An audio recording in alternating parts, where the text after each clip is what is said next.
Hello guys, in this video I'm going to show you how to create a chat folder in the Telegram app.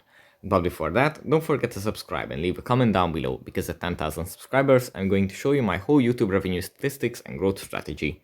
So without further ado, let's just jump right into it. First we have to open up the Telegram app. Here we have to either swipe right or tap on these three lines in the top left corner. From here we have to go into the settings, tap on that.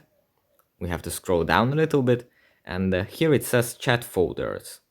We can tap on this, and then tap on this, tap on create a new folder, and then we can select what kind of chats we want in this, and what kind of chats we want to exclude from this.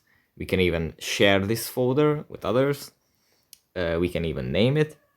So yeah, we can just keep our conversations nice and tidy. That's pretty much it for this video. Hope it was helpful for you guys, and see you in the next one. Bye.